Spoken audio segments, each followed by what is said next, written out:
네, 오늘은 요한일서 1장 1절 말씀을 공부하겠습니다. 우리 한 목소리로 한번 같이 읽겠습니다. 시작. 태초부터 있는 생명의 말씀에 관하여는 우리가 들은 바요, 눈으로 본 바요, 주목하고 우리 손으로 만진 바라. 아멘. 오늘부터는 우리가 요한일서 말씀을 이제 살펴보도록 그렇게 하겠습니다.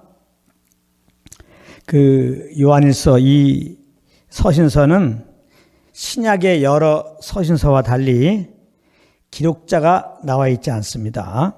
그러나 내용을 이렇게 보게 되면은 그 표현 방식이 요한복음과 굉장히 흡사합니다. 그래서 요한일서의 기록자는 사도 요한이다, 이렇게 추측하고 있습니다.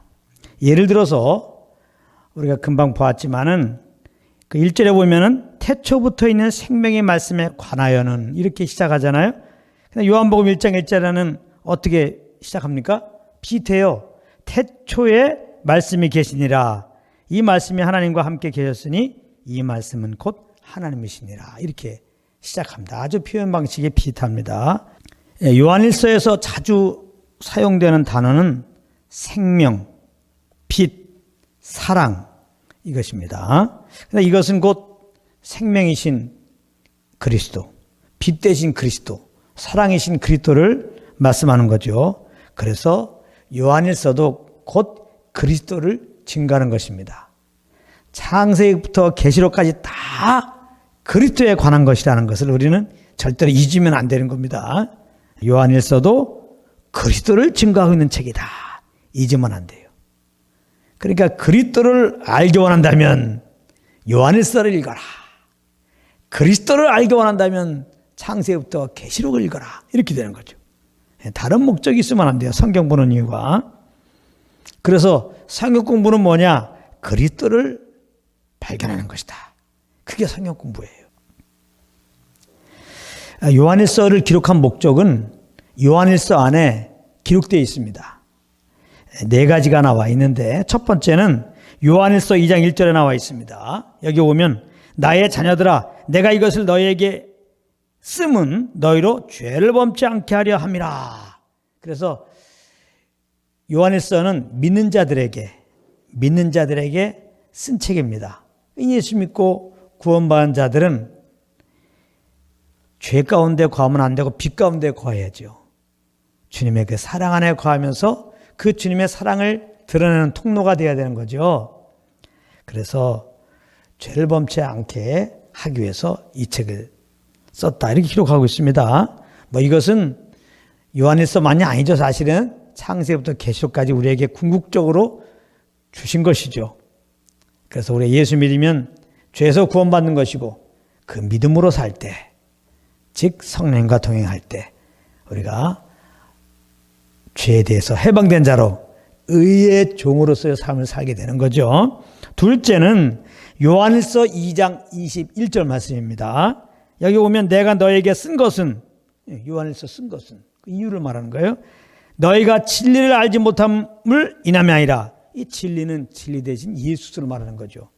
진리를 알지 못함을 인함이 아니라 너희가 알물 인함이요, 그랬어요. 그러니까 이 말씀을 근거로 해보더라도 요한일서는 진리를 아는 자들, 진리가 예수님이잖아요. 예수님을 믿은 자들, 예수님을 믿는 자들에게 지금 이 말씀을 주고 있는 겁니다. 예수 믿는 자들이 계속해서 이렇게 말씀을 먹어야죠. 그래서 주님을 아는 지식에서 자라게 되고, 그래야 주님을 정말 알게 되면 그 열매가 뭐예요? 내 육체를 신뢰하지 않고 오직 주님을 따르게 되잖아요. 그래서 그 빛된 주님을 드러내는 그런 삶이 되는 겁니다. 그 다음에 셋째는 요한일서 2장 26절입니다. 여기 보면 너희를 미혹해 하는 자들에 관하여 내가 이것을 너에게 썼노라 그랬어요. 사도 요한 때뿐만 아니라 지금도 이 다른 복음 전한 자들이 많이 있습니다. 우리가 이 말씀을 통해서 복음 안에 온전히 거해야, 진리 안에 온전히 거해야 아주 마치 진짜같이 이렇게 진리를 왜곡해가지고 우리 영혼을 좀먹이려고 이렇게 도전해오는 거짓된 이론들에 대해서 우리가 미혹당하지 않는 겁니다. 그래서 우리가 온전한 말씀 안에, 복음 안에, 생명 안에 온전히 거해서 절대로 이단의 그런 교리에 빠지지 않도록 하기 위해서 요한일서를 썼다는 겁니다. 그 다음에 넷째는 요한일서 5장 13절입니다. 내가 하나님의 아들의 이름을 믿는 너에게 이것을 쓴 것은, 이거 봐요. 하나님의 아들의 이름을 믿는 너에게는, 예수 이름을 영접한 자들에게 이걸 썼는데 그 이유가 뭐냐? 너희로 하여금 너에게 영생이 있음을 알게 하려 함이라. 영생이 있음을. 우리가 하나님의 은혜로 예수를 구주로 영접하면 우리 안에 영생이 이제 있는 겁니다. 하나님 영생을 주신 거예요. 그 하나님의 생명을 받아서 우리가 거듭나게 된 거거든요. 영원한 하나님의 자녀가 된 것입니다. 그리스도 안에서 우리가 누구인지를 알려주려고 이 요한일서를 쓴 겁니다.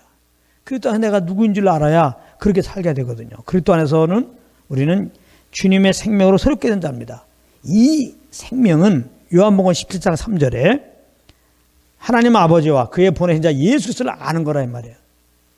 그러니까 이 하나님의 생명으로 거듭난 자들은 하나님과 예수님과 사귐을 가질 수 있고 사귐 속에 주님을 아는 자가 된 겁니다. 그렇기 때문에 우리가 예수 믿고 이러한 하나님의 생명으로 거듭난 하나님을 알고 사귀는 자가 된 것을 알아야 이렇게 하나님과 사귐 가운데 있게 되고 하나님의 사귐 가운데서 하나님을 알게 되고 하나님을 알아야 나를 부인하고 그 생명으로 살아서 그 주님의 인도함을 따라서 이 세상에 주님의 빛들로 나타나는 결과적인 삶의 모습이 되는 겁니다. 자, 그러면 이제 오늘 말씀을 다시 한번 제가 읽으면 태초부터 있는 생명의 말씀에 관하여는 우리가 들은 바요, 눈으로 본 바요, 주목하고 우리 손으로 만진 바라. 이렇게 말씀했는데요. 여기 태초라고 하는 말씀이 나옵니다. 근데 태초 그러면 많이 떠오르는 말씀이 뭐예요?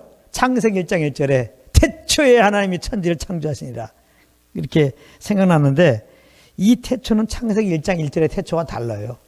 창세기 1장 1절의 태초는 시간의 시작을 뜻하는 태초죠.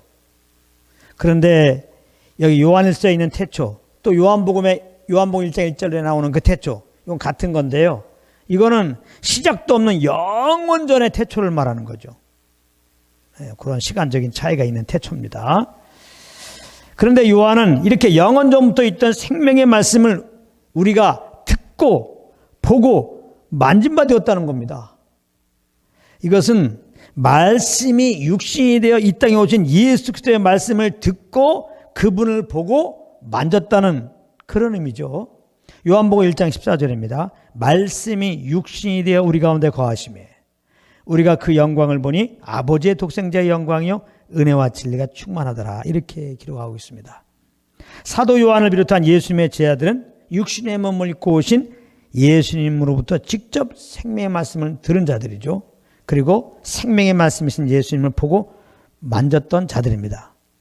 그런데 사도 요한이 지금 이렇게 자기가 육신의 몸을 입고 오셨던 예수의 말씀을 들었다, 그분을 보았고 만졌다, 이렇게 한 것은 그런 사실이 있었음을 자랑하려고 쓴 것이 아니죠. 나 예수님께 직접 말씀을 들은 자야. 나 예수님 악수한 자야. 나 예수님을 직접 봤거든. 그거 자랑하려고 쓴 건 아니죠. 이것은 생명의 말씀 대신 그리스도를 경험했다는 겁니다. 경험하여 알았다는 겁니다. 생명의 말씀을 생명의 말씀으로 경험했다는 겁니다. 시편 34편 8절에 보면 이런 말씀이 있거든요. 너희는 여호와의 선하심을 맛보아할지어다. 맛보아 알았다는 겁니다. 생명의 말씀을 맛보아 알았다. 생명의 말씀을 요한이 단지 이론적으로, 추상적으로, 지식적으로 그렇게 안 것이 아니고 실제적으로 경험하여 맛보아 알았다는 것입니다. 우리가 복음을 이렇게 알아야 돼요. 우리가 예수님을 이렇게 알아야 된다고요. 그렇지 않으면 복음은, 예수님은 우리 삶에 아무 영향을 주지 못해요. 복음을 맛보아 알지 않으면, 예수님을 맛보아 알지 않으면 복음은 죽은 복음입니다. 그에게는. 예수님은 죽은 예수예요. 복음을 맛보아 알아야 됩니다. 예수님을 맛보아 알아야 돼요. 사도 요한은 이 생명의 말씀을 맛보아 알아서 경험해가지고 그것이 자기 삶에 영향을 딱 끼쳐서 이렇게 죄를 이길 수 있었다. 주님을 더 알게 되었다. 거짓에 미혹되지 않을 수 있었다. 형제를 주님이 나를 사랑한 것처럼 사랑하며 살게 되었다라고 요한일서를 통해서 우리에게 말씀하는 것이고, 그러므로 너희들도 죄를 이기고 주님을 더 알게 되고 거짓에 미혹되지 않고 주님의 사랑으로 형제를 사랑하려면은 복음을 맛보아 알아야 된다. 예수를 맛보아 알아야 된다. 그렇게 지금 말씀하고 있는 겁니다. 신앙 성숙이라고 하는 것은 우리들의 어떤 열심에서 오는 게 아닙니다. 은혜의 복음을 경험하여 아는 데서 오는 겁니다. 굉장히 중요한 말씀입니다. 우리는 신앙 성숙이 그냥 교회를 빠지지 않고 다니는 거, 성경책을 많이 읽는 거, 이런 거라고 생각하기 쉽거든요. 근데 본질적으로는 그러한 우리의 단지 열심에서, 우리의 어떤 열심이 특심인 그런 어떤 행위로 말미암아 성숙되는 게 아닙니다. 신앙 성숙은 은혜의 복음을 경험하여 아는 데서 오는 거예요. 예수님을 경험하여 아는 데서 오는 겁니다. 그래서 베드로 후서 3장 18절은 이렇게 말씀하신 겁니다. 오직 우리 주 곧 구주 예수 그리스도의 은혜와 저를 아는 지식에서 자라가라 그랬다고 하네요. 예수님을 알게 되면 영적으로 자라게 되는 거예요. 예수 그리스도를 아는 지식을 가지는 것이 영적 성숙입니다. 그러니까 믿는 자들이 할 일은 그리스도를 아는 거예요.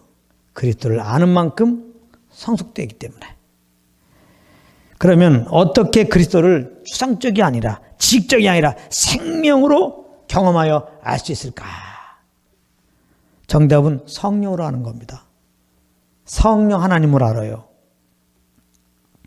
사실 우리가 예수님을 믿고 예수님을 구주로 알고 믿고 이렇게 신하게 된 것도 알고 보면 다 성령의 알게 하신 은혜로 말미암아 그렇게 된 겁니다.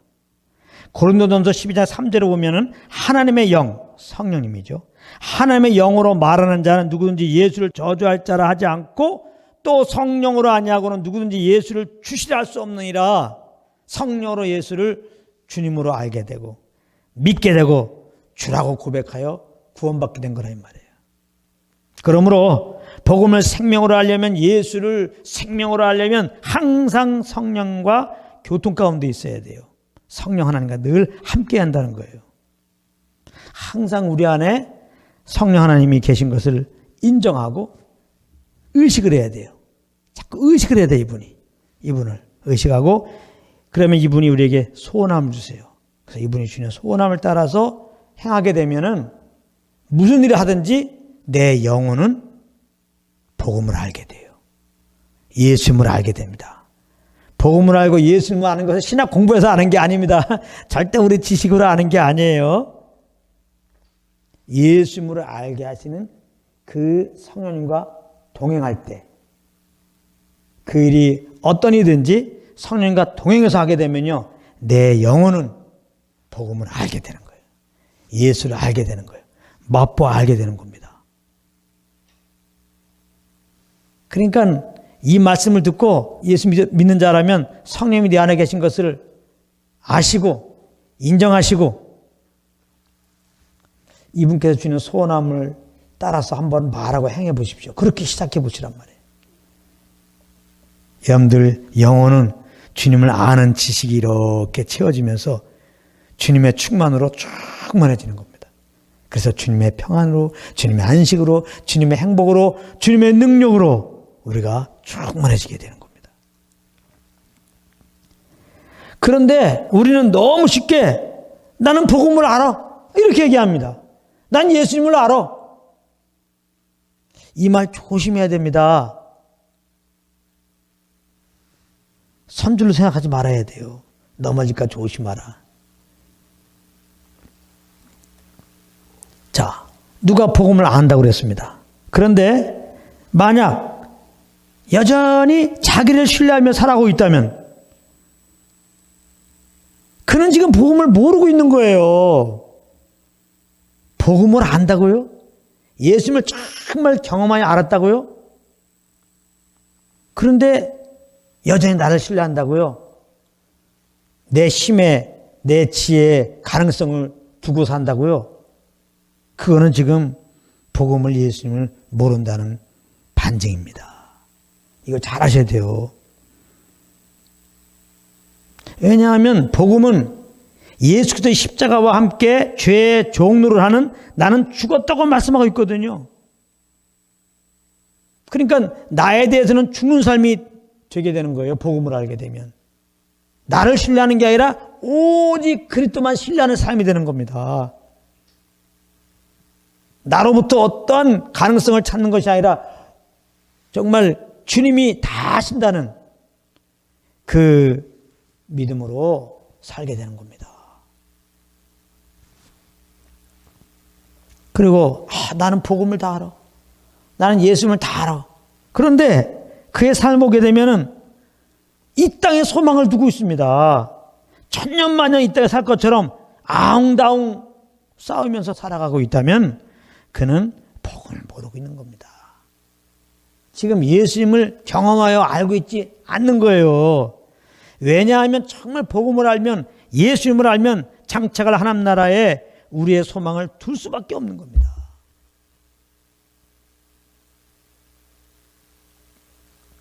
사도 바울은 그리스도를 정말 하나님의 은혜로 경험하여 알았을 때 변화된 자기의 삶을 이렇게 표현합니다. 이것은 사도 바울뿐만 아니라 정말 하나님의 은혜로 말미암아 복음을 경험하여 알고 예수님을 경험하여 알게 되면 이런 고백이 나옵니다. 그러니까 이 변화는 나로부터 온 게 아니죠. 내가 변화되어야 되겠다 그런 게 아니라 하나님의 은혜의 빛이 우리 가운데 딱 복음을 알게 하고 예수님을 알게 하고, 그래서 내 영혼이 복음을, 예수님을 경험하여 알게 하는 그런 은혜를 입어야죠. 그러면 이런 고백이 나옵니다. 이런 삶이 되는 거예요. 여러분들의 지금 삶과 한번 비교해 보십시오. 빌보서 3장 8절 9절입니다. 또한 모든 것을 해로 여김은 내 주 그리스도 예수를 아는 지식이, 이거 봐, 아는 지식, 경험하여 아는 지식, 맛본 지식, 추상적인 지식이 아니라 가장 고상함을 인함이라. 내가 그를 위하여 모든 것을 버리고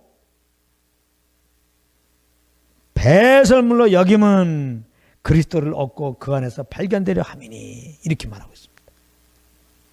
한마디로 말해서 복음을 정말 경험하여 알면, 예수님을 경험하여 알면 그 전에 내가 가장 소중하게 여겼던 것들이 똑같이 보인다. 똑같이 보인다, 지금 그 말이에요. 예수보다 더 귀한 것이 없어요. 예수보다 더 소중한 것이 없어져요. 예수가 내 삶의 모든 것이 됩니다. 내가 사는 이유가 예수 때문이구나. 딱 그거 하나로 끝나버려요. 정말 복음을 알면, 그리스도를 알면 복음이, 그리스도가 내 삶의 모든 것이 되는 겁니다. 그래서 그리스도 한 분으로 만족하게 돼요. 그리스도 한 분만을 신뢰하게 됩니다. 그리스도 한 분만을 높이게 돼요. 오직 그리스도 한 분만 자랑하게 되는 겁니다. 자연스럽게 증거하게 돼 있어요. 그래서 이런 말 있죠. 우리 예수 믿는 사람들 그리스도만 증거합시다. 그리스도만 자랑합시다. 그리스도만 높이십시다. 그리스도만 신뢰합시다. 그리스도로 만족합시다. 좋은 말이지만은 이거보다 우선해야 될 게 있어요. 복음을 경험하여 알아야 돼요. 예수님을 경험하여 알아야 돼요. 맛보 알아야 돼요. 예수님을 알기 전에는 주님 한 분으로 만족이 안 돼요. 그러니까 노력해야 되는 게 아니라니까요. 예수만 신뢰하게 안 돼요. 절대로 주님만 높이지 못해요. 절대 주님만 자랑하지 못해요. 정말 복음을 경험하여 알지 못하면, 예수님을 경험하여 알지 못하면. 그러므로 예수님을 구원받는 우리들은 물론 마땅히 주님만 신뢰하고 주님만 만족하고 주님만 증거하고 주님만 자랑하고 살아야 되는데, 그렇게 해야 되기 때문에 예수님을 구원받는 우리들이 할 일은 주님과 교통 가운데 있는 거예요. 다 성령과 교통 가운데 있는 거예요. 그런데 우리의 삶을 가만히 보세요. 오늘도 한번 생각해 보세요. 오늘 지금까지 아침이나 지날 때 얼마만큼 정말 주님이 내 안에 계시는가 생각은 혹시 하셨습니까? 이분이 정말 내 안에 계셔서 이렇게 나를 인도하시는데, 그러므로 이분을 좀 의식하고 여러분들이 말하고 행했습니까? 그거 막 깜짝 놀랐잖아. 그러니까 이분이 계시고 이분이 나를 인도한다는 걸 의식하지 않고, 그러므로 그냥 환경 따라 움직였죠. 감정 따라 움직였죠. 하고 싶은 대로 움직였죠. 이게 더 많을 거리요. 그렇다면 우리는 복음을 알고 예수님을 알고 산 게 아니잖아요. 즉 믿음으로 산 게 아니잖아요. 그러니까 여러분들 삶을 잘 보세요. 주님 한 분으로 지금 만족하지 못했단 말이에요. 정말 주님 한 분만 신뢰하지 못했단 말이에요. 주님 한 분만 오늘 못 높인 거예요. 그렇다면 잘 보세요. 그리스도만 자랑하지 않았어요. 잘 보면은 다 나를 위해 살았죠. 내 만족을 위해서 그리스도 외의 것을 지금 찾기 힘썼죠. 뭐 눈으로 뭐 좀 볼만한 거 없을까, 뭐 들을 만한 거 없을까, 벌써 뭐 이렇게 좀 만족하게 뭐 할 만한 거 없을까, 이런 거 찾았잖아요. 나를 신뢰하고 어떻게 하면 내가 좀 세상에서 인정받을까, 그런 쪽에 갔다고요. 이 방향성이. 가만히 보면 그리스도를 자랑한 게 아니라 나의 헛담을 자랑한 게 바빴단 말이에요. 그러니까 이 모든 원인이 어디 있느냐? 내 안에 계신 주님을 인정하고 이분을 의식하고 이분께서 주시는 그 소원함을 따라서, 감동함을 따라서 그렇게 삶으로 주님을 알아야 되는데, 복음을 알아야 되는데, 그렇지 못해서 마땅히 우리가 살아야 할 그런 삶을 못 산 거죠. 그러니까 잘 하셔야 됩니다. 마땅히 하나님의 자녀로서 삶을 살려면 그것이 먼저가 아니라 복음을 맛보아 알아야 돼요. 예수를 맛보아 알아야 돼요. 그러므로 이렇게 맛보아 알게 하시는 성령님을 늘 의식을 해야 돼요. 항상 성령님을 항상 의식을 해야 돼요. 내 안에 계신 성령님. 지금 내가 뭘 하길 원하시는가? 항상 이분을 의식해야 돼요. 이것밖에 답이 없어요. 그래서 이분을 나의 인도자로 인정하고 이분이 주는 그런 감동함을 따라서 움직이는 겁니다. 이분은 평안 가운데서 소원의 항구로 인도하십니다. 평안 가운데서 소원함을 주신 대로 인도하십니다. 염려 근심 가운데 움직이는 것은 거의 이분의 인도함 받는 게 아니에요. 우리 염려 근심 있잖아요. 그럼 이분께 인도함 받으면 이분은 항상 뭐라고 그러냐면요, 염려 근심은 다 주님께 맡기라고 그래요. 염려하지 말라는 겁니다. 하나님께서 다 합력하고 서로 인도하시니까 걱정하지 마. 염려 근심해갖고 너가 그 문제를 해결하다 보니까 또 염려 근심하고 있지. 염려 근심할 수밖에 없는, 지금 엉클어진 그런 문제 해결하는 거 우리에게 맡기지 않다. 내가 다 해줄게.